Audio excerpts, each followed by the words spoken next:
This is our 36th annual symposium, and we are delighted to have you here. I'm happy I get to be the first person to welcome you to Symposium. I'm Rob Rimple. I'm the Senior Executive Vice President in Client Services, our account executive group, creative groups and that. I work with them. And on behalf of all of Haberfeld's teams, I'm happy to welcome you here and have you join us. Those of you who were last year remember David Knockham always, they take the bulk of the morning, and we love them for it. But they spend most of the time bragging about their grandkids and their awesome award-winning children, and I always felt left out. So now that I get the microphone and they can't take it from me, I thought I'm going to give you a little update on my own family. So you remember last year, we had our first grandchild. That's Mabel. That's my wife holding her. Yes, thank you very much, Kyle. Yeah, beautiful. Took after her dad's side of the family. That's Mabel. She's a little cockapoo. She's all grown up now. This is Mabel this year. She was auditioning to be the Cadbury Bunny. They gave it to a bulldog because that whole thing's all politics anyway. She's really smart and good. And not to bury the lead, but we also had a human grandbaby this year, which was kind of exciting. That's Florence Rose. Her rap name is Flo Ro, and she's my best friend in the whole wide world. So again, thanks for joining us. Welcome here. Just as an FYI, when you were looking around thinking, man, there's a lot of people, you were right. We have over 400 attendees this year, over 100 institutions represented. It's a record-setting year, so give yourself a round of applause for being part of that. I was going to do that thing where we try to figure out who came the furthest for Symposium, but I already know it's those of you staying in room cluster 10, which is like just outside of Houston. So thank you so much for walking over here. That was very exciting. Really appreciate that. How about instead, who's here as a result of winning a contest? Would you stand up so that we can recognize you? Hey, that's pretty great. Woo! Awesome.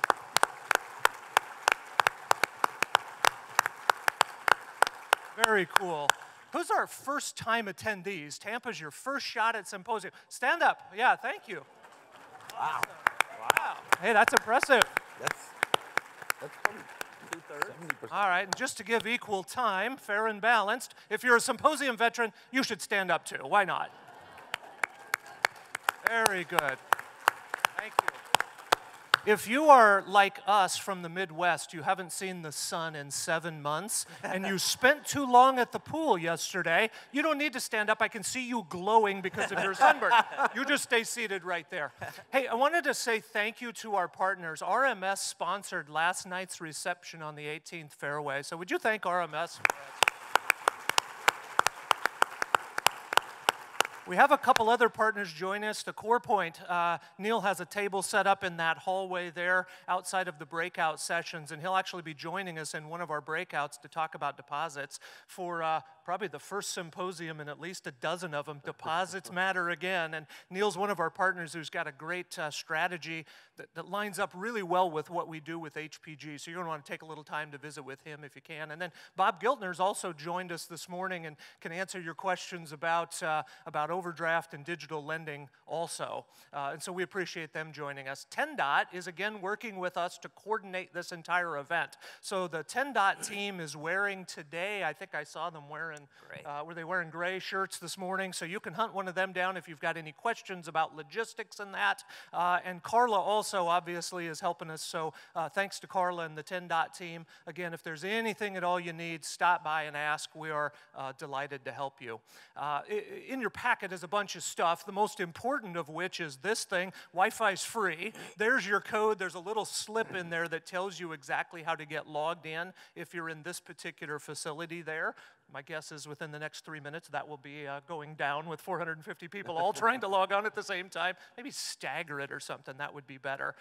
In your packet, which you received either this morning or last night at the reception, there's a number of items in there for you. Your personal symposium agenda, obviously, name badge. the scorecard for your FI, program of events and that. One small programming note, if you're going to our numbers session about knowing your numbers, selling your strategy upstream, would you be sure to bring your packet with you? There's an extra piece in there that you're going to use during that session. So if that's one of the breakouts you've registered for, bring that with you as well.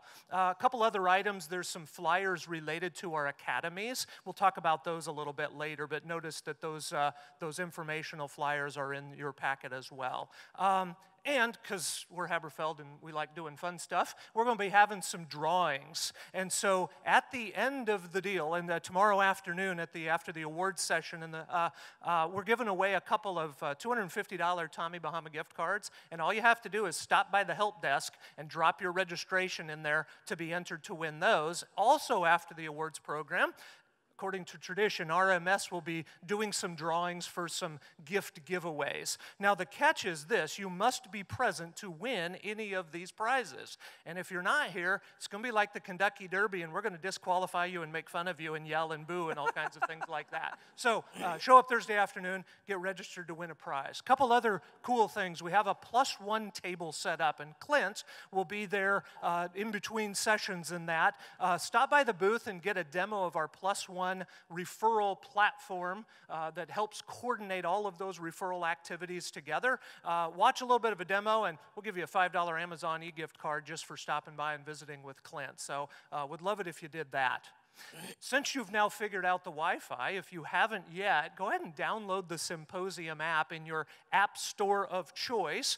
I noticed like 3 days ago, people were already posting pictures of them packing for Symposium and that. It has your schedules, it's got the events, and some really fun photos and that you can share. If there's anything you need, it's in that app somewhere. There also happens to be a little game embedded in that app, and there are prizes related to that, which we'll also be awarding Thursday afternoon as well. After each session, if you would, in the app, there is a rate your session little things. 2 questions.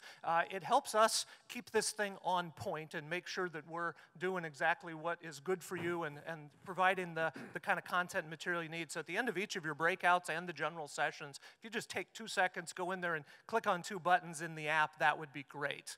As always, we'll make the Symposium materials, all of the downloads of the sessions and the slide decks and that, will be available on Tuesday, May the 14th. And that's just at Haberfeld.com, 2019 Symposium. And the username is Haberfeld 2019. The password is NPV3193. I don't want to ruin it, but Achim, what could that possibly mean? I have no idea. Yeah, there you go. Well, maybe we'll find out later what that password actually represents. Wednesday night is the free night. Stop by the help desk if you need help, recommendations for things to do. If you need help finding reservations in an area restaurant or something, just stop by the help desk. David Carlson has said he will take on all comers at tennis. And so if you want to meet David, he has said he's the best tennis player here. Talk to him. There's a picture of a tennis court. And just enjoy the grounds or get out and eat dinner, whatever it is that you'd like to do Wednesday night. Again, we appreciate you being here. I'm going to turn it over to David and Achim, who are going to do our annual State of the Union address. So thanks, gentlemen. Very good. Thank you, Rob. Thanks. Thank you, sir. Thank you, Rob. Let me add my welcome to Rob's welcome. I'm David Furness. Thank you guys for joining us in Tampa. We're delighted that you are here. So I'm a collector of quotes, so I've sprinkled a few of those throughout my presentation. Those of you that are Symposium veterans, you remember that. For those of you that are first-timers, I kick off with a few of these, so I've got 3 to start with. My wife and I are getting a little older, and so this year we decided that we would begin to try to incorporate a lot more vegetables into our diet. And we had this weird phenomenon happening to us that was kind of, we weren't able to control it, and I was doing a little research on it, and Rita Rudner tried the same thing, and it turned out she experienced the same thing. She said, I was a vegetarian until I started leaning towards the sunlight. So that's kind of odd. The next 2 are about family, very much into family. Most of these quotes are kind of light and humorous. This one takes a little thinking, though, so you'll have to process it for just a second. Dick Cavett said, if your parents never had children, the odds are you won't either. Think about that. And finally, I've got 6 grandchildren. As Rob said, they're the delight of my life. Everything they say about being a grandparent is true. It's all honey and no bees. And Mary Waldrop said, grandchildren are God's way of compensating us for growing old. And that's very, very true. So here's a picture of my 5 grandsons. And it's probably hard to see on that screen, but they all have mustaches. Can you see that? And I don't know, on the far left there is my eldest, Tristan. He's in kindergarten. And is it a character flaw if you get kicked out of kindergarten for not shaving? That seems like a problem to me. So after 5 hairy grandsons, we were blessed with a granddaughter. So that's little Juliet, and she's a joy. So 6 grandbabies, and it's awesome. Akam, I think you have a quote for us as well. Yeah, I do. I appreciate it. So welcome from me as well. And those of you, it seems to be only about a third of the room that were here last year probably saw this quote already. I mean, I kind of wanted to mirror a little bit of what David does. And I tell you, I worked really hard to find a quote, and it really didn't work very well. So I thought this year I'm going to try something different. I'm going to be done with the quote thing, and I'm going to do a little video as the intro. So bear with me for a little video there. Takes on 2 members of the Bison defense. He's a little kid who drives pretty good. Ooh, oh, okay. Anybody knows who number 1 is on that team that just had that block? Zion Williamson, number 1 NBA draft. Well, I think he will be. Or anybody knows who number 5 is that just walks away? Sam Griesel. I'm Sam Griesel's dad, so that's my intro now. With that said, David, I'll hand it back to you. Thank you.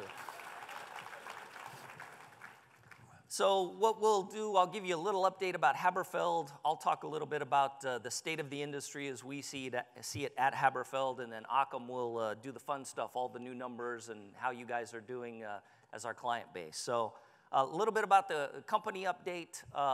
If you were to add the branch network of our current clients together, we're now the 5th largest financial institution in the U.S. We've brought our clients in partnership with you all, over 7.5 million new core relationships in the last decade. I was a former banker, former COO and CFO of a bank, so one of the things that strikes me is it's a great privilege to work with community banks and credit unions all across the country and be able to bring some scale to that. So we're able to do a lot of tests because we run a lot of marketing campaigns. We work with a lot of institutions that incorporate a lot of best practices. It's a real privilege to be able to work with all of you. So we're a very data-driven company. So this is kind of a branch count, and I have to tell you, I'm a little bit irritated. BB&T has decided to merge with SunTrust, and they'll become the new number 5 if and when that's consummated. So we'll have to work hard to get back to the number 5 position. So just a few numbers that we put together for you relative to Haberfeld. We're 75 professionals in our firm. Just in the first quarter, we've run 545 different marketing campaigns for our clients. So we run in excess of 2,000 marketing campaigns a year. We had 40 plus new clients last year, 50 net growth in the last 18 months or so. Sean Pant, many of you know, leads our consulting division, and one of the things that he added was that if you just look at the consulting and training calendar so far, we've got over 1,800 days scheduled with our clients on the training front. And then from a marketing standpoint, in Q1 alone, we've sent over 12 million direct mail pieces and over 85 million digital impressions in Q1. So a lot of good activity, a lot of fun stuff. 2/3 of you, this is your first symposium. A little bit about the history of Haberfeld. We've been around for 35 years, but we had a significant shift in 2013. We formed an ESOP, so if you're talking to a Haberfeld employee, you're talking to an owner, and we acquired the firm from the original founders. So we think about that pivot time when we all acquired the company. And since 2013, we've about doubled the size of the company. So we're very pleased with that, and it's a statement about the health of the industry and how people want core relationships today. So we've seen over 90% growth so far. And here are just a few of the logos on some of the new clients. So thank you all for being here. We're delighted. So a little bit about an update in the last few years with Haberfeld. One of the things that we've always known is that you make all the difference. And that's not a statement from a pandering standpoint. We've always known that from the data. And when I talk to community banks and credit unions, one of the things I always talk to them about, in particular when I'm dealing with the executive team, is this is something of the law of small numbers. And let me illustrate that. So if you look at a typical bank or credit union out there, and you look at how many new core relationships they actually acquire in a year, and you divide that by the number of branches. In the typical case, it's less than 1 per branch per day. Tiny numbers. And if we're going to do something to try to make that materially larger, 2 per branch per day, 3 per branch per day, you make all the difference. Frontline people, CSRs, branch staff, branch management makes all the difference. So at Haberfeld, we've always poured a lot of energy and attention there from a consultative standpoint, a training standpoint, mystery shopping, all of that. But what we have always known is those individuals that are in those branches truly make all the difference, and we've had the data to support it. We have seen branches, branch A in a market and branch B in a very similar market, and branch A will dramatically outperform branch B. Why is that? It's the people that are in those branches. People that execute at a high level, that are engaged, that are actively doing things to work with prospective customers. And so I've got these 2 lemonade stands. We've always known that the people make all the difference. You can have the same products in similar locations, but people that execute well move the needle. And so in the last couple of years, we've begun to put even more energy and thought into that area. Again, we've always known that we had high performers relative to their market and lower performers relative to the market. We've always known that it was about the people. So let me start with the first one of those, the selection process, the hiring.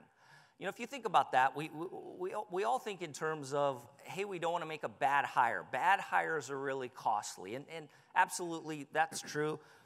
Actually, what we think is bad hires get rooted out fairly quickly, and so it's expensive and it costs us some time and energy. That's not the real problem. The real problem is that just adequate hire. The one that does enough that we're not going to exit them, but just sort of makes it, right? And that perpetually causes some underperformance at some level. So what can we do to not make that mistake, or at least make that mistake less frequently? So what we did, we've got this wonderful database of almost 2,500 branches. We've got data to show those that outperform relative to the market compared to those that underperform relative to the market. And there are lots of hiring tools out there. I'm sure most of you have used hiring tools before. We actually partnered with Wiley Company, a large firm that does this, but we did something different. What we did is we identified the high-performing branches, some of the high-performing branches relative to their market, and we ran the tool against those. So we've got a unique selection system now at Haberfeld that's very specific to banking. And I'll point out a few things that fascinated me when we concluded this study. I don't know how well you can see that there, but I've got 4 arrows over to the side. I'm going to start with the third one down. When we looked at any hiring tool relative to branch leadership, they all said that the branch manager needed to peg fully to the right on pace. That makes intuitive sense. They need to be hard charging, driving, right? Makes intuitive sense. That's not what our data showed. The high performers were very middle of the road on pace. Isn't that fascinating? Go up 1 arrow. Every tool we saw showed that branch leaders needed to peg to the right on numerical ability, analytical skills. Again, intuitively, that makes sense. That is not what our model shows. Our model shows that numerically, they're much more middle of the road. However, go up one more, verbal skills, generally, the hiring tools showed that verbal skills needed to be, that was a middle of the road kind of factor, not in our model. Verbal skills pegged all the way to the right.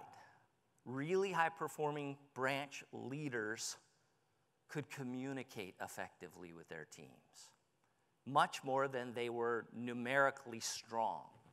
And then at the very bottom there, judgment. This one was just kind of fascinating. It was an aha. We're in a highly regulated industry. One would think that judgment would peg all the way to the right, factual, very factual people. And instead, the high-performing branch leaders that we analyzed were pretty intuitive. So our kind of drive away from this is, and it makes sense when you kind of come through the funnel on it, is these are really good people. They're good at leading people. And that's the personality traits and thinking styles and behavioral patterns that come out of that. So we're pretty excited about this. The data that we've got, we continue to think the people make all the difference. And if we can select better, hire better along the way, we think that will lead to better outcomes for our clients. It has a material impact on branch success. All right, so that's sort of the selection side, selecting a little better. The next thing we did is, and you guys, you know, we spent a lot of time with our clients training. We spent a lot of time on sales process and all. But we started to look at, out of those high performers, are there things that we could help our clients with in terms of what those high performers do? And so we did the same thing. We did focus groups, and we divided branch leadership into two groups, high performers and lower performers. And we went to the high performers, and we started asking them questions about how is it that you're significantly outperforming relative to your market? What are the kinds of things that you do? And we then incorporated those into some software. No surprise, they talked a lot about their people. It was all about their people. Here's how I interact with my people. It's my team. It's the strength of my team. So we built that into activities. And so some of the activities that we then incorporated into a cloud-based software platform, and by the way, this isn't rocket science. There's not some crazy new idea that no one's ever heard of. Instead, it's foundational human interactions, right? But they're done consistently, they're done with discipline, they're done repeatedly, and when branch leaders were doing these activities, their branches tended to significantly outperform. So one, they met with their people regularly, right? They had weekly team meetings. And so what should that mean? What should it look like? What should we talk about in those? So what we've done is we've actually built weekly agendas for 52 different weeks on things, ideas for your branch leadership to begin to interact with their team on these things. So that way it stays fresh, it changes, constantly keeps in front of us new ideas for our branch teams. Check-ins. It turns out that high performers actually know the people that work for them on a different level than just interacting at a business level. So they have check-ins where we talk about and get to know one another. And we actually remember things. We record them. We make notes so that we'll talk about them next time. We get emails on that to prompt us to make sure we're staying in front of people and interacting with them. Third, sales presentation certification. We've always believed that a disciplined, consistently applied sales process works. And again, we saw that in the data. And so certifying that, actually having people role play and get better at it and get consistent at it was important. So a certification process, again, that's handled with repetition on a regular schedule where we get email reminders about it. We score those things. We have specific things that we're looking for. Those work. Observational coaching. As you know, we've mystery shopped for many, many, many years. Great exercise. one of the weaknesses or downsides of mystery shopping is it's a one event, one interaction, one time, once a year, right? So you sort of have this quick snapshot. Again, it's very good data, but it was just that one time a year, one event sort of thing. So if the branch leadership regularly provides observational coaching, again in a structured and disciplined way, we think that impacts branch performance. And then finally, one-to-one coaching. Everybody wants to advance in their career. And so to get with people and talk about that, what do you want to learn? Where do you want to go? And provide coaching to assist with that is helpful. So those are some of the activities. Achim in his section is actually going to show you a quick screenshot of what that looks like, just a visual, but we incorporated that into a cloud-based platform.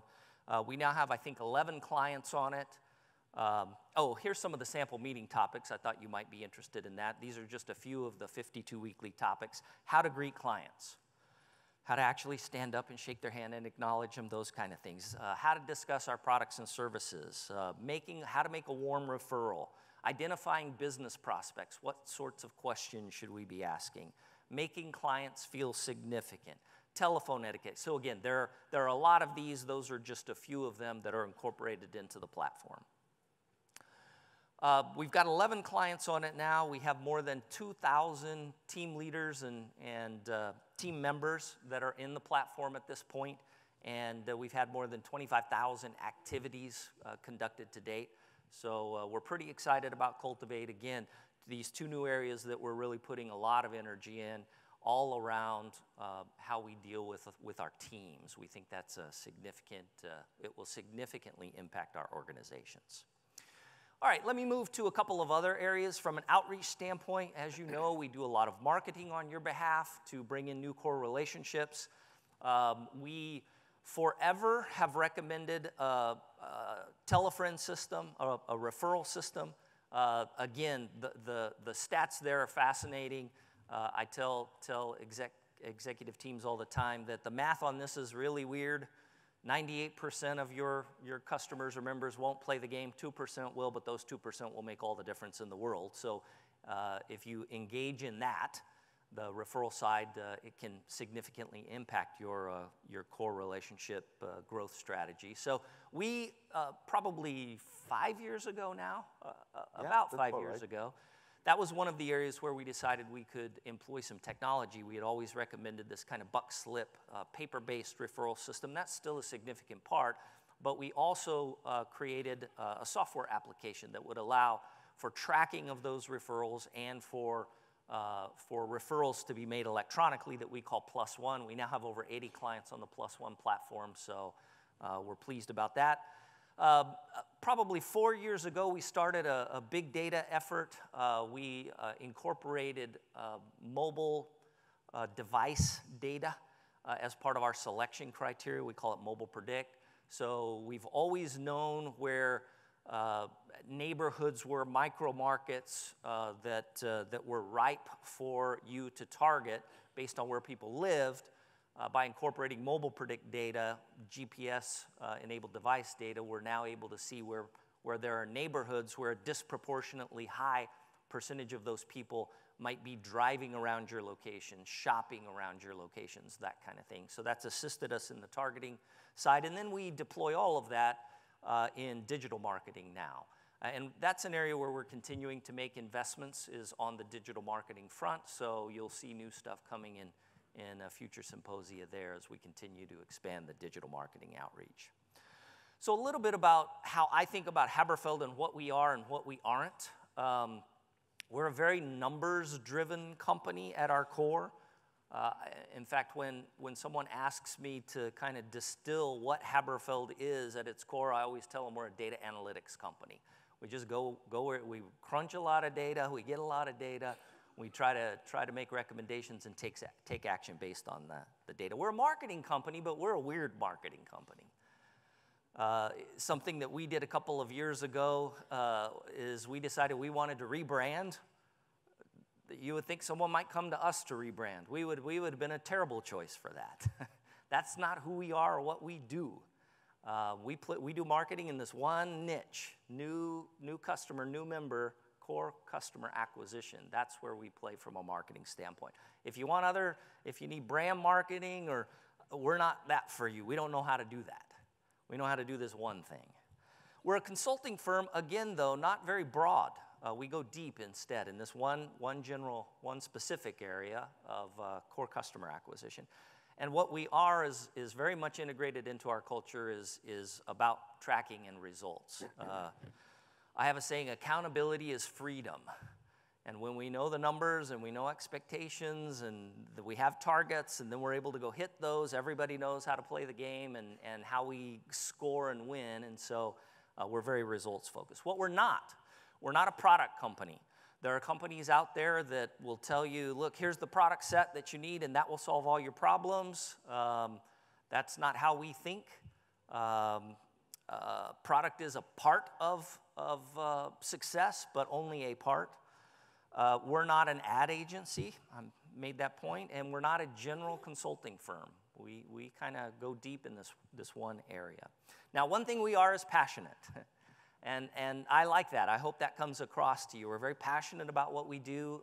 Without any doubt, I'm biased, having been in this industry for 35 plus years. But I think community financial institutions are the backbones of their community. I think we have a unique banking system in America, unique in the whole world. And it's because of you. And the free flow of capital, as I've traveled around the world and looked at other banking systems, we don't have elsewhere in the world this unique community banking, community credit union system, financial system. And I think that's part of what makes this country great. So we should have banners and flags waving and all of that. But I really passionately believe that. And we're passionate about this. We have the privilege and the luxury of getting to help our clients grow, remain relevant, fight and win. So we're pretty passionate. Hey, the other thing, there's a lot of ways to make money in banking. We've got one of them. And it's not for everybody. We've got some contrarian views in the industry that you have to embrace to be successful at this. And it's not for everyone. But I will say, without any doubt, we believe in it. Our clients that do it win, and they make more money. So it does work, and I'll show you some data to support that. We have to use data to make decisions, not emotion. And again, that leads us to some very contrarian sort of ways to think. But we are very passionate about our views. All right, let me move into the industry and what we see happening out there. And the first slide's kind of a negative slide. I show this every year, and I have been showing this for many, many years now. This is what's happening in terms of the number of units of banks and credit unions in the U.S. And I don't know that we feel this so much in our day-to-day and in our institutions, but the industry overall in terms of number of units is declining fairly significantly. In fact, in the last decade, it's declined by 30%. And if you'll look at where it's declining, those small, again, maybe a little tough to see on these slides, the small bars at the very top and in the middle are the number of banks and credit unions over 10 billion. And that slice is actually increasing. Those that are under 10 billion are declining at a reasonably rapid rate. And I'll tell you, that's not a trend that we expect to see turning around anytime soon. So we will be here a decade from now, and we will likely be seeing graphs that look like this still, where the community institutions, numbers of them are declining. All right, let's talk a little bit about performance for a minute in the industry. I've presented on this slide for many, many years as well. If you look at performance all the way back to right after the Great Depression, what you'll see is, as an industry, we've performed at about a 0.8 ROA, give or take. And then we had this wonderful 12 years before the Great Recession, where rates were stable, money actually had value, so we had some rates, and the industry was able to, we thrive in that sort of environment. And by the way, regulation was not as stringent as it became after the Great Recession. So you'll see that popped up, 1.3, 1.4 kind of ROAs. Unfortunately, a lot of boards, for you CEOs that are in here know that a lot of your boards got comfortable. That was just the expectation. But that was a historical aberration. And then we had the Great Recession, this great fall off, and then it took us a while to bounce back to what felt like not so good performance, but that not so good performance was actually historically good. It just wasn't as good as it was in that decade, those dozen years that were fantastic. Actually, we're now back up to those kind of levels as an industry. So we do well in a relatively stable rate environment when we understand what's going on with regulations. When there's ambiguity in the regulatory side, we don't do as well. So that's ROA. If you look at ROE, it tells something of a similar story.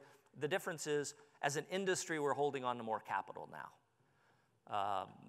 I think that's regulatory driven. It's experiential for us as well coming out of the Great Recession. So ROE numbers are good, not quite where they were when we were at the peak.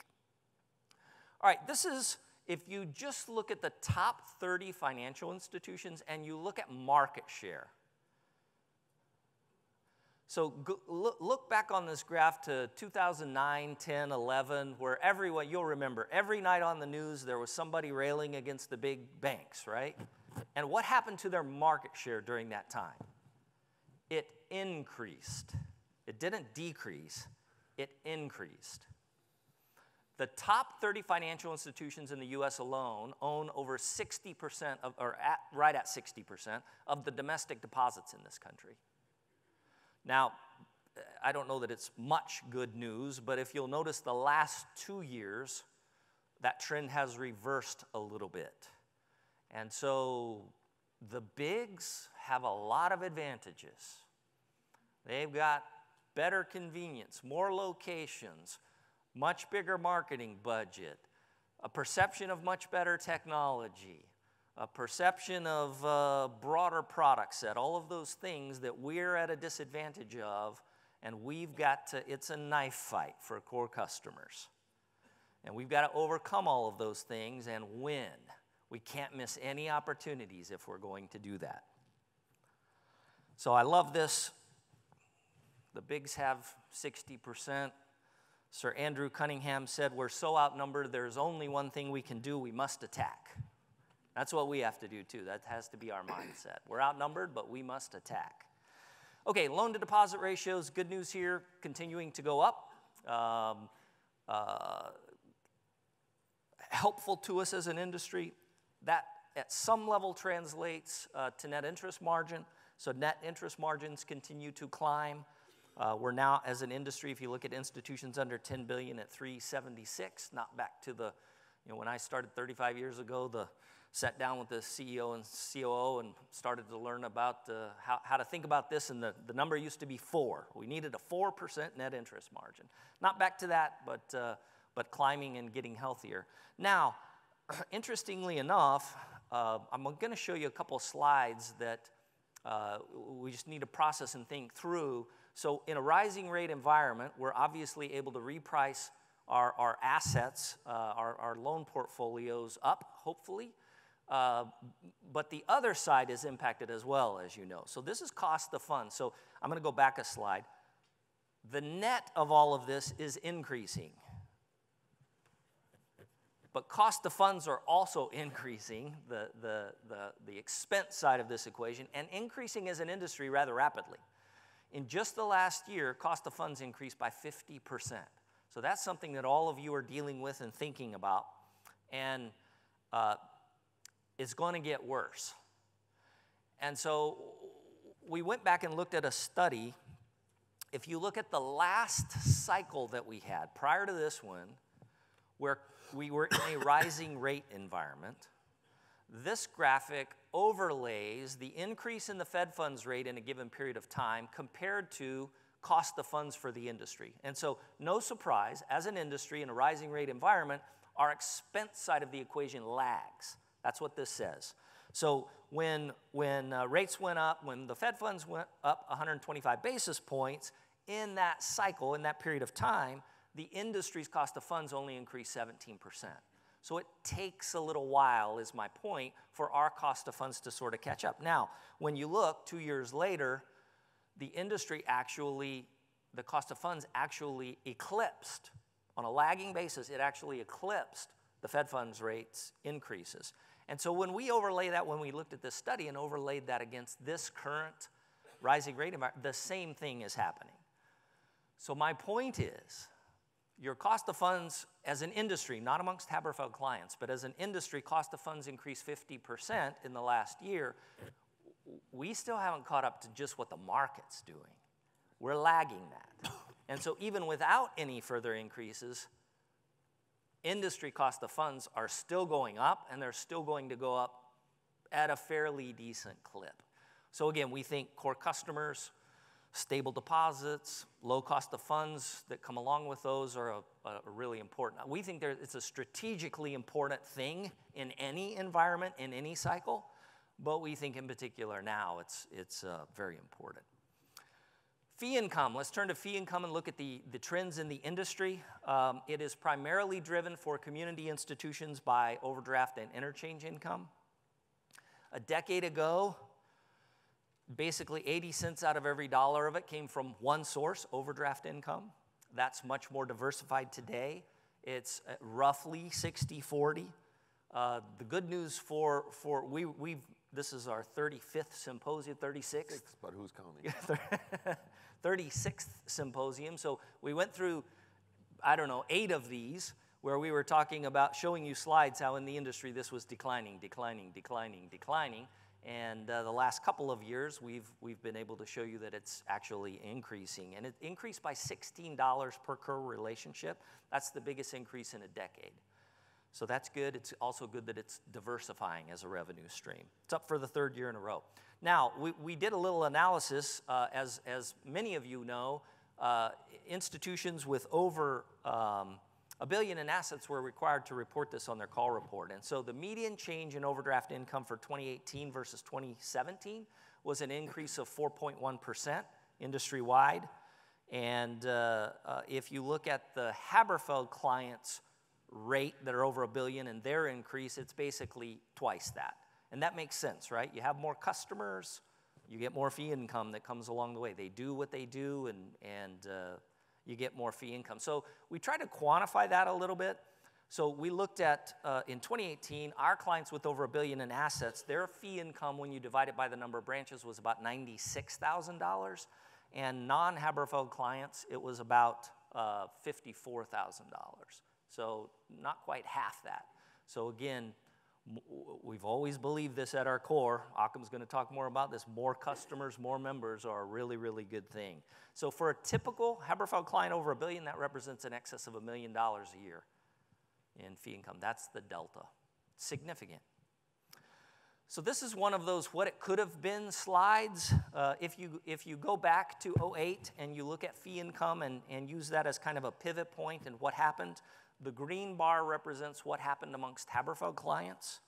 The orange bar represents what happened industry-wide for those under $10 billion. And the blue bar represents what happened for those over $1 billion. So for those over $10 billion, if you look at just their fee income side, from 2008, just the change, they're down over 15%. Haberfeld clients are up over 10%. So we've not been able to materially change the revenue per customer, fee income per customer or member. What we have been able to do is Haberfeld clients have gotten a lot more customers or members that produce similar average numbers, and as a result, that trend is very different amongst the Haberfeld clients than it is industry-wide.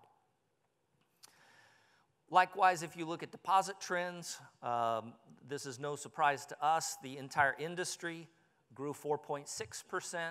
When you analyze FDIC data and NCUA data, the Haberfeld clients grew at 8.5%. So not quite twice the rate, but very close to that in terms of deposit trends. And then finally, if you look at results overall, it is fascinating to us. Generally speaking, new Haberfeld clients tend to outperform the industry. They tend to be higher performers. And then when you look at them relative to their peer groups, in a forward time frame, 5 years, they tend to be even higher. And so this is just a snapshot when we look at you and your performance. This is, again, I want to end here with what I started with. You make all the difference. It is important what you do, how you interact with prospective customers, and because of you and your performance, this is what happens to your institutions. Amongst the Haberfeld client base, when you compare it to the industry overall, ROA is 15% higher and ROE is 20% higher. So you're doing a great job. Give yourself a hand. Thank you. Thank you, David. So now that obviously some really, really impressive results. Now the goal is to actually kind of take this down a little bit more to the institution level, to the individual customer and member level. So how do we achieve those results on an institution level, and how can we do even better? It's more like that. How can we get there, and what do we need to do? I look at that always. I kind of like to start out on that front. What are really our core beliefs? So when we look at what Haberfeld is really built, all the strategies that we do on, it really starts at the capacity is absolute key. When you look at most community-based financial institutions, and I jokingly always say, you can walk into just about any branch in at least certain parts of the day and shoot a cannon through them and never hurt anybody. Because we have a lot of capacity in the industry. And part of that is really because a lot of our transactions, if I look back even, so by now you probably figured out this is not a Western Nebraska accent, so I came over from Germany in 1996, and at those times I started working for Haberfeld pretty much at that point. There was really, debit card was really not much in existence. There was no online banking. There was no bill pay, certainly no mobile. And half of us were happy if we even had a cell phone. And so when you looked at that, all the transactions still happened at the branch. So now all those regular transactions, 80 or 90% of them move out the branch. So we have even more capacity now. We then build, as an industry, we serve these customers and members and build them other ways to interact with us. We certainly have our online channels, our digital channels. So we have lots of capacity. The beauty of those is they're very scalable. I can probably add another, and there's a cost to it, I can add another 1,000 people to my online banking, and it's not that big of a deal. So we, as an industry, our first core belief is for Haberfeld, we have lots of capacity. We can add a lot more customers or members and serve them. So our second belief, really tied very closely with that first one, is as long as we have more capacity, getting more customers also always means getting more profits. And let me walk through that in a little bit more detail. So kind of summarizing this a little bit, we build these factories. We call them branches. Then we operate them at a fraction of their capacity. Who in this room works in a branch? Quite a few. Now, who in this room works in a branch that cannot take on another single new customer or member? Not that many. So we must have capacity. So, and that's, as long as we have that capacity and add more relationships on an incremental basis, the cost of adding a relationship is much, much lower than the revenue generated by that relationship. So if that's the case, how many would you like to add?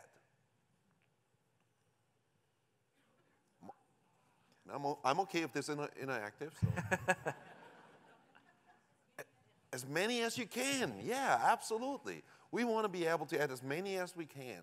And that all would be looking different if we were at 100% capacity. Then you've got a different business model. So when we want to add as many as we can, then we as Haberfeld always look at, okay, how do we add the most core relationships? So we go back to the data. So for most relationships, they start with a checking account. 70%, over 70% actually of consumers and 55% of small businesses, their first relationship with the institution is a checking account. Interestingly, for 31% of small businesses, their first relationships with the institution is also a consumer checking account. So they're just regular people that have a business, and if we get their personal, we also get their business. So that's why we're so focused on the checking side of things, Because really, if you're focused on growth and you want to grow, that's where you have to start. If we're, our friend Neil from the Core Point is very focused on time deposits, another really important channel for deposit gathering. If we were finding out 70% of consumers start their relationship with a time deposit, we would pivot all of our marketing over to time deposits. But it's really not just about the checking account. It's really for us, what we're trying to achieve together with you is generating PFI relationships where the consumer looks at your institution as the primary financial institution in their life.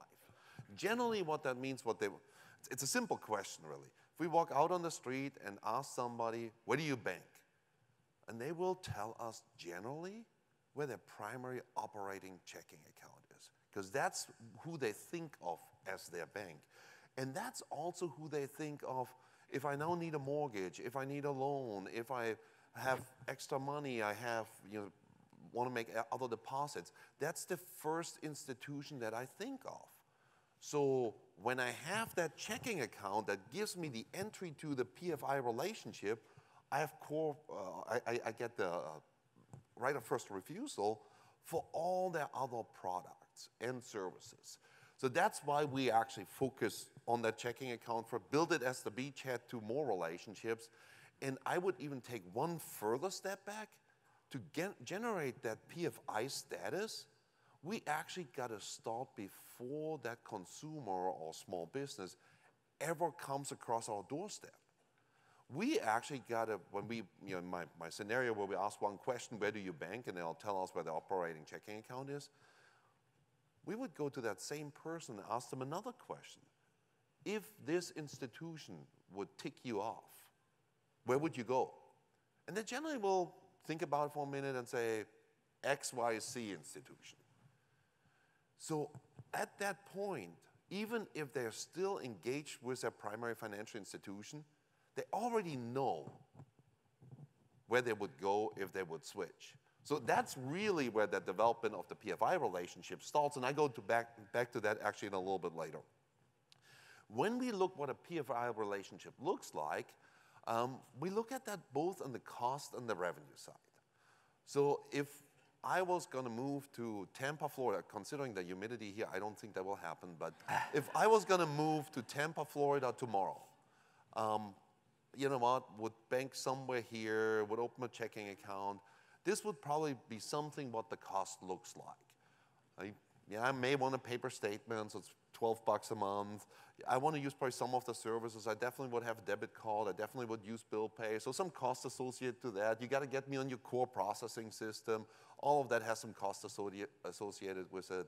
So I don't know, $40, $50, round numbers, in incremental cost. And we always were very, very focused on the incremental cost here. Because compared to the fully allocated cost where all expenses of the institution gets allocated to my account, I'm pretty sure the institution that I would go to, their CEO would not take a pay cut just because I'm not coming. So I think that's a sunk cost. So from our perspective, incremental cost really important, about $40 to $50 per account per year. Then we look at the revenue streams that these generate. And we look really at 4 different areas of revenue streams that you get from correlations. Obviously, when we open a checking account, we're going to get checking balances. And we have a little split here where we say, okay, it's on average, we always build these averages every year. And so we'll have some credit union average and some banking averages. So on the deposit checking side, it's about $4,000 per checking account in the banking system, about $2,000 on the credit union side. And when we look on the small business side, it's $19,000 and $10,000 respectively in balances. But that's not the only balance. Because we get this PFI relationship and not just a checking account, actually the household balances generated are roughly, in both cases, about 7 times as high. So that household that has $4,000 in checking actually generates $28,000 in total deposit and loan balances with all the other products and services that we're selling them. On top of that, the average household will generate about $150 in fee revenue per account per year. And as David said earlier, well, that number a few years back was 250 because it was heavily driven by overdrafts, but that has kind of normalized somewhat. And on the last thing, and to me, like the proof that when we look, this is all actually built of all your data. So when we built our averages, the proof to me that we actually generating these PFI relationships is on average, these new checking households have more than 5 products and services that you and your team serve them with. And that speaks very well to not just getting them in the door, but also serving them well. And I think that speaks very well to what happens through your channels, branch channels as well as online channels, to actually be able to get those. Now, when we do the math out of this, kind of this distilled math on what that looks like on a broader picture, you spend about $100 to $200 to acquire a new relationship, a new PFI household. It has goes a little bit by size, there's a little bit scale, but 100 to 200. You spend about $40 to $50 in that incremental cost to maintain that relationship. They generate about $300 to $500 in revenue per account or per household per year. You keep them for 9 years, and they're worth on the consumer side over $3,000, on the business side over $9,000. So let me repeat my earlier question. How many of those would you like? All of them, as many as you can get, as many as you can get. Let's take this a step further and look at the institution level instead of just the individual customer member level. So I'm not the biggest fan of quotes. I'm sorry, I'm not a big quote guy. But I will use a quote. Winston Churchill said, however beautiful the strategy, you should occasionally look at the results. I can buy into that one, yeah. So let's look at the results. We actually look at you as our clients. And we kind of draw a line down the middle, put you in 2 buckets. The bucket has more than average checking accounts per branch, and the bucket that has less than average, fewer than average checking accounts per branch. So, and that has nothing to do, there's a performance component to that, I get that. But it also really important is we have some of you in the room here that have been on the strategy for 30 years. So they have aggressively grown their institution for 30 years. And we have some of you that haven't even kicked off the strategy yet. So it's obviously a little bit of, the longer you do that, the more growth you'll have achieved. So when we look at those 2 groups, the group that has higher than average number of checking accounts per branch, average is about 2,200. The group that has fewer than average is about a little over 1,000. So call it twice as many. Around numbers, it's twice as many. So then we look at it 2 different ways on the revenue and the cost side. We start with the cost side. And this is based on the data that's reported to your regulator. So this is not something that comes from Haberfeld. This is literally we pull down from regulatory sources. And we see, like we look at the employees first.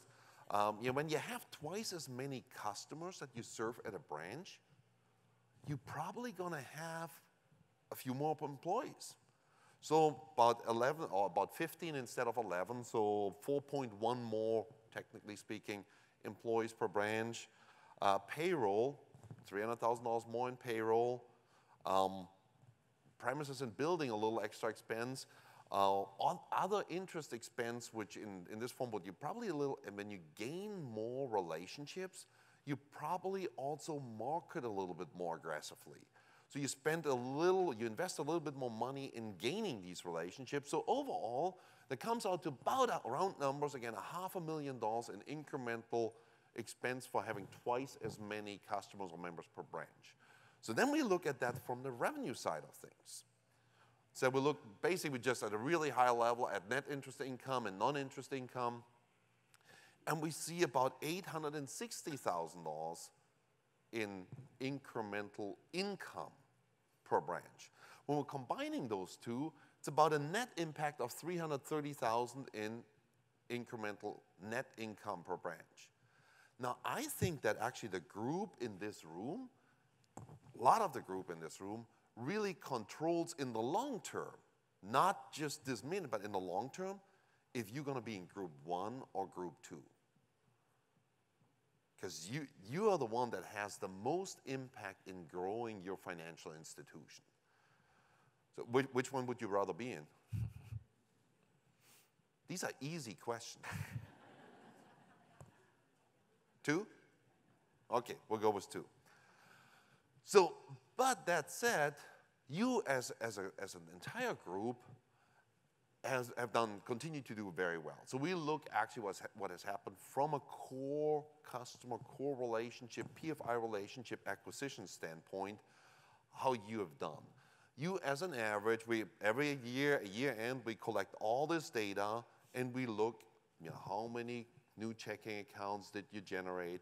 Comes out to just over, on the consumer side, just over 250 per branch, which is almost exactly double the national average. So that's really, really, really good. Now, some of those that are in that second, in the higher group, they're probably also in the top 25% when it comes to account openings. They're actually 170%, or almost 3 times the national average. So really, we'll talk about a little bit, how to get kind of from the average to the above average here in a minute. On the business checking side, business relationship side, very similar. You average as a group about 50 business relationships per year, and that's business relationships to me is always very fascinating. If the average is 50, that's 1 a week. It's the law of small numbers. It only takes 5 more relationships to be 10% up. So that's where, think about that on the business side, they're more valuable, they generate more balances. Any extra relationship we can get there really means a lot. Our top 10, they do over 100 new business checking accounts per branch per year. And that's an impressive number. And they do a lot of things outside of just HBG or what we recommend. They do a lot of things on their own, and we'll talk about a couple of those things as well. So really good number. The average is twice the national average. The top 10 are somewhere about around 5 times the national average. So the next question is, what does it take to be in that? I have never seen anybody walking around and being really excited saying, gosh, man, today is a great day. I was average. Doesn't really happen. Usually what people are excited when you outperform the average. So how do we get there? It's really simple. So everybody get out their notepad. We're going to address each of these separately now. Now, it's actually, it looks much more complicated than it is. So we look at this actually at the trying to achieve growth as an activity system. There are lots of things. There are a lot of things like they're product related, marketing related, execution related, policies, processes. Even there's little things that happen in the branch. When you look at an activity system, we always try to compare it actually to the folks at Southwest Airlines. There was a Harvard Business Review article probably 15 years ago now. And Southwest had been really, from a reputational standpoint and from a financial standpoint, the best performing airline through years. And you kind of looked at them and said, on the big picture, well, they all got planes, they all got pilots, they all got flight attendants, they all got whoever. From the outside in, it's all the same. How come Southwest is so much better?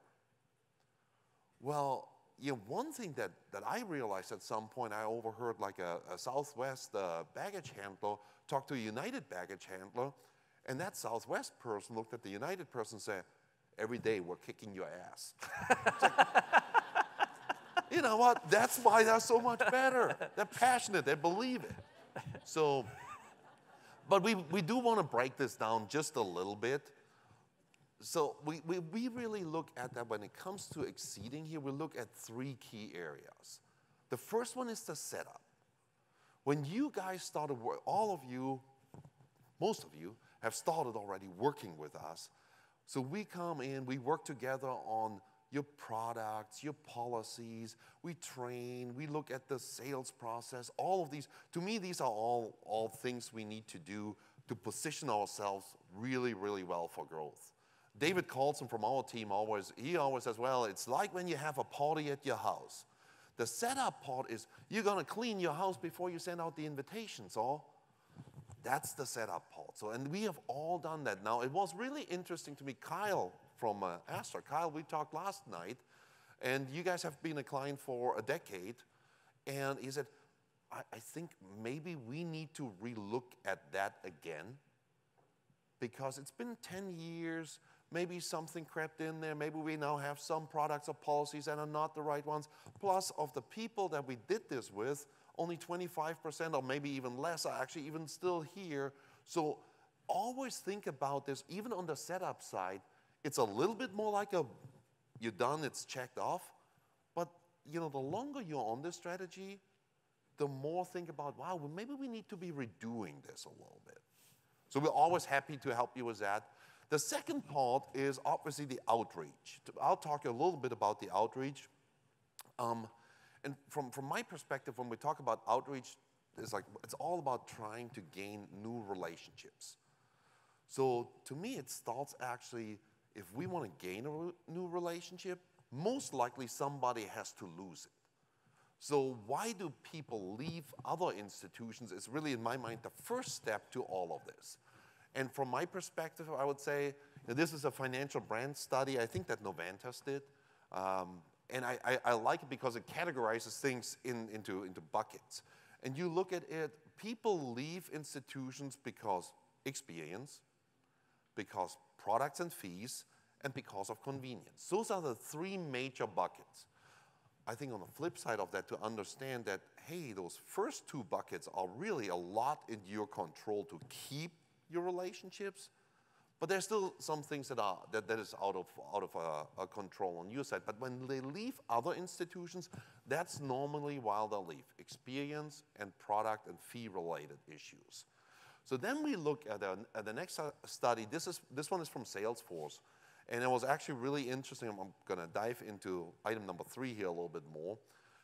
But when you go through these individually, and you said the first one, so the orange is people must have when selecting my new financial institution, and the grayish color is like nice to have. So I would say the orange and gray combined are really important, or either somewhat important or real important to pick my new institution. Also, no monthly fee is the first one. Well, that sounds a lot like when we look at that last slide, products or fees. The next one is online banking. That sounds a lot like experience related. Then we get to the third one. I'll table this for a minute, the third one, as I want to talk about it a little bit more. Then it's no monthly deposit. Well, that sounds a lot like fees and product. Then it's mobile banking, sounds a lot like experience. So you get the point. All of these actually, the same reason why people leave or the same reason why people choose their organization. Now let's look at this third one a little. Let's linger there just a little bit. One of my very first, actually this was, I think, the symposium before my first one, so this is hearsay now. I hear in 1999, we spent essentially 2 days with this group that had a decent amount of branch employees, branch exposure, talking about how the branch would be obsolete 10 years from now. And 10 years later, there were probably more branches than there were in 1999. And now you read surveys from somebody like, I consider Salesforce a pretty reliable source, and you read that for 47%, branches are still important. Actually, a must-have. For 45%, they're still important when they select the institution. And I think one of the key things that we can't forget is the difference between where do people want to open and start their relationship versus where do they want to transact on an ongoing basis. I bet these 92% that really like to have a branch when they open their new relationship, I bet 90% of them will end up hardly ever visiting that branch and doing most of their transactions online. But you would not have gotten that relationship if you wouldn't have the branch. So from that perspective, branch still really important for the new customer, new member acquisition. And I want to take it even one step further. There was a second study, I think this was also part of the Salesforce study, that showed that when they split it actually into age groups. Orange is millennials, green is Gen X, and the light green is baby boomers.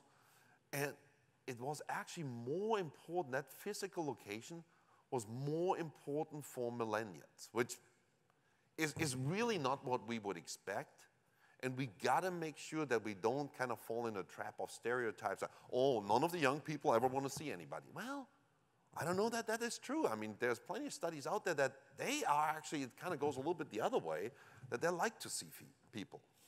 The challenge that we have with all of that is we are competing, all of us are competing with the large banks, with your mega banks, the ones that you saw on that list where we were number 5, essentially everybody else that's on that list. And so for millennials, and I'm sure that's true actually for just about any age group, 82% of people are familiar with those larger organizations. 51% of people are familiar with their community-based institutions. So we're starting with a significant disadvantage already. That's why we, from a Haberfeld perspective, say, well, we got to be in front of these people that are our potential next relationship all the time. And we got to be in front of them. This ties back to our original question of who do you bank with? And who would be that second question of who would you go if that institution would upset you? Well, 2/3 of people, that green 65%, only when they switch, they only have one institution or two institutions they'll go to. They will be the ones that if you ask me, I bank at XYZ Bank today, and I'm going to go, where would I go? I would go to XYZ Credit Union or wherever I would go. It's fixed in my mind. I know where I'm going to go. So even when I switch, you can't get me because I already have the next one. And then there's that, for that 65%, from a marketing perspective, we said we got to be proactive in our marketing, because our point of our marketing at that point is not to get them when they're ready to switch. Our point of our marketing is get to number 2 spot before they actually know that they're ready to switch. Then you look at the second group of this, that's the other 35%, that essentially says they search, they do research, they look, they may evaluate multiple institutions. So for those, our marketing is a little bit more reactive, where when they do their research, that's when we want to give them answers. So when we tie that back down to the marketing, it kind of looks at those 2 buckets of proactive and reactive, and it looks at, on the proactive side, obviously we have done a fair amount of mail. That's always there to really get in that coveted second spot. That's what we always look for on the mail side, as well on the digital display side. Same thing there. When we look on the reactive side, we look at people when somebody is in the market and asking their friend, hey, where should I bank? That's where the referrals become really part of the reactive component. And then lastly, obviously on the digital search side, that's the reactive part as well, when people truly go on Google and search. So really kind of like trying to cover the entire approaches to make sure the entire omni-channel network, to make sure that we get to them in the right manner when they're ready to switch or when they're ready to put somebody in the second spot.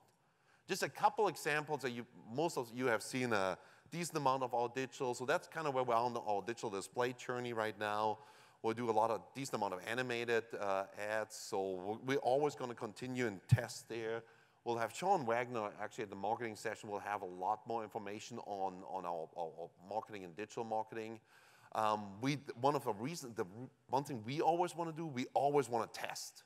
So one of our recent tests is about influencer marketing. It's kind of like a little bit of tell a friend on steroids. So we're trying to actually get people that have a lot of followers in their footprint to promote, not necessarily directly promote your products, but more so if I had a lot of followers, I was writing a story about getting married, and as part of that story I write, once we get married, we also got to look at our banking relationship. So you kind of get the point. And that's something we're testing with a couple clients right now. So if there's any of you ever in there wanting to do some testing, we're happy to do that. The last part and the third part is the talent management. As David already spent a fair amount on that, I want to keep this one pretty short. So it goes back to, I think where we can set ourselves apart as community-based financial institution is our people. And this was a question asked in a survey from also from Financial Brands. What's the unique value that banks and credit unions believe humans add to the branches? And I look at the orange and the light blue bar. The two things that really, from a community banking perspective, that we really can make a difference is we can make an emotional connection. I think it's really hard to have an emotional connection with Ally. So we can set ourselves apart there, and we can provide a personalized experience. That's where we as institutions are better than anybody else in the market. And that's what we got to build on, and that's why we focus so much on Cultivate, and that's why when we looked at our 2,400 branch leaders, as David said earlier, I'll just show this real quick. Those 2,400 branch leaders, when this is one study out of those, it's a 13 branch organization, and they replaced three branch leaders that retired. They changed nothing else. They didn't do more marketing, they didn't change product, they didn't change policies. Just by changing those managers, the average results improved 45%. That shows you how much control the manager has over those overall performance. So our two challenges on that was Cultivate, and the development for Cultivate was getting the right people on the bus, hiring the right people, which we think we got a really good approach to now, and then coaching those people up. I think it's so much better if we can get the right person. If on a scale of 1 to 10, the person is a 7, and we can coach them from a 7 to a 9, we're way better off if we hire a 5 and coach them to a 7. So that's kind of the thing behind PXT Select for the hiring tool, and then Cultivate as the coaching tool. So there, like I said, there are several clients that are utilizing those already. Lastly, after getting that new relationship, we also got to look at how do we monetize them. And I always look at one of the great retailers, in my mind at least a great retailer. Yeah, I look at a Starbucks. And I say, wow, gosh, you go into the Starbucks store, and I mean, it's not just you can buy just about anything there. There's always something new. Now, if Starbucks was run by bankers, their logos would actually look a little bit more like this. So, a little tongue-in-cheek. So, I mean, that is just, we kind of got to think about how can we monetize those and serve them with more of their needs. So ultimately, this is where our 3,193 password comes from. When we look at that consumer relationship, it's worth $260 per year in net fees and spread, a net present value as we keep those for 9 years of $3,193. And that actually has stayed fairly consistent. The annual contribution of these relationships has stayed fairly consistent throughout the years at, call it round numbers, $500.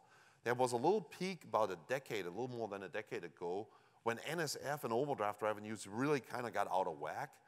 So that really slowed down. And you can see how banking is cyclical here, where at some point it's more fees, at some points it's more spread. So that has stayed very consistent and continues to be on the rise a little bit. Our clients that grow a little bit faster than the average, or quite a bit faster than the average, are the clients that grow their portfolios faster. So the clients that actually generate more revenues on the right side, those clients, the top half of our clients that increases annual account contribution revenues per account by 12.5%, also grew the number of accounts by 7.5%. So the more you grow your customer base, the more you're going to grow. The last thing there is when it comes to new relationships, PFI relationships, and I don't have much to say about this one. First, you got to get them, you got to serve them, and you got to keep them. And the last thing is you got to keep them, and you've done a really good job. I mean, our attrition this year as a client group is 11%. I don't know that it can be much lower than that. There's always some outliers in some markets. There's probably some work to be done. If you're much higher than that, if you're 15, 17 or more, I'd say we should look at it. But from an average perspective, I don't know that we can be much lower than that. You got to get more on the top of the funnel. There's not much opportunity to keep them much longer. So from our perspective, our environment, David already mentioned some of this, we think things are really looking very, very good. We see, rates seem to stabilize. They've certainly gone up. core relationship, core deposits are really, I talked to a couple folks last night, that's really what franchise value is measured on today, what your core deposits and core relationships look like. On the fee income side, things have stabilized, actually started even going the other way, which is kind of like now another benefit of core relationships. And those organizations that also manage that process, the overdraft side as well as the debit card side, it's been really, really, really good. So industry's healthier, gathering core deposits is key. Now the tough part, I think I will say today, is while 10 years ago, the competition really didn't necessarily want core deposits because everybody had a lot of deposits available. Competing is getting harder because now what you want is what every other institution in the country wants as well. So that said, I got to do two things, and I know I'm running a couple minutes over. I got to do two things because I forgot it earlier. So Sean, I don't know, is here? Do you have any socks, Sean?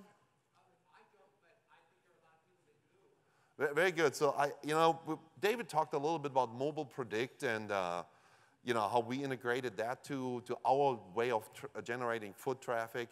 So as part of Mobile Predict, you will probably see that we have some Mobile Predict socks. So we want to spread the word a little bit and do a little outreach.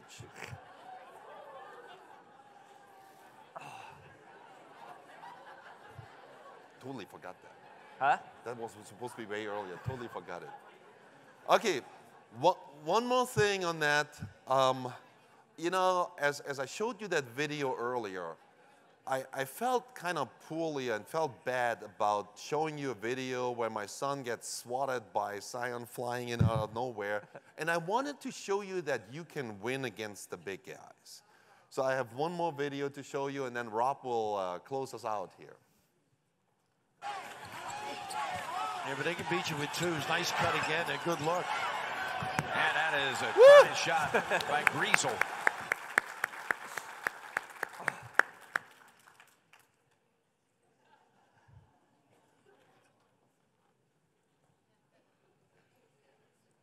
Thank you, Rob. And I went a little over, I'm sorry. I'll get over it, thanks. So with little Floro living in Chicago, which from us is 6 hours to the edge of Chicago, and then as our Chicago area friends, Oxford, can tell you, it's another 7 hours once you reach the edge of Chicago. My wife and I get a lot of car time, and we have become addicted to an NPR podcast called How I Built This. That's free, you don't have to pay extra, and it basically interviews with entrepreneurs who have built awesome things, like Uber and Airbnb and this kind of deal. And one of the common themes of every single one of them was they were all told, you can't do that, and you're crazy, and it's really, really hard. And every single one of them, when they faced the hard part, pushed through it and kept going. As Achim showed you, and David, this is a competitive thing we're in here, and we're fighting against some big guys, but you can do this. We have your testimony to the power of perseverance and hard work and that. And so that's, again, why it's such a privilege to work with you. That's really what Symposium's all about, is you getting opportunities to meet with and talk to others who are doing the same thing in the face of really tough competition. So make the most of it. Use the general sessions. We'll have several more of those. Go to those breakout sessions that are specifically related to things that you're concerned about. Find some peers. Use the lunches, the breakfasts, the dinners as an opportunity to network. And then your Haberfeld team members are all wearing gray shirts today. It occurs to me to be wearing gray shirts again tomorrow. My wife would say I wear a lot of gray because it matches my personality, but nonetheless, just a coincidence. So a couple ideas. Focus on specific stuff, right? We all want to grow, and it's easier to go home and kind of say, we're just going to grow even harder. Try to think of a couple of really specific things you can do, learn from your peers, and take those back with you. Again, there's going to be lots of new ideas shared here, and did I mention you probably ought to network? And by the way, have some fun at the same time. We're going to have another big event tomorrow night in that. I noticed the Think team was a little too good at iced tea pong or whatever they were playing on the lawn last night, but we do encourage you to have fun. They were just really good at it.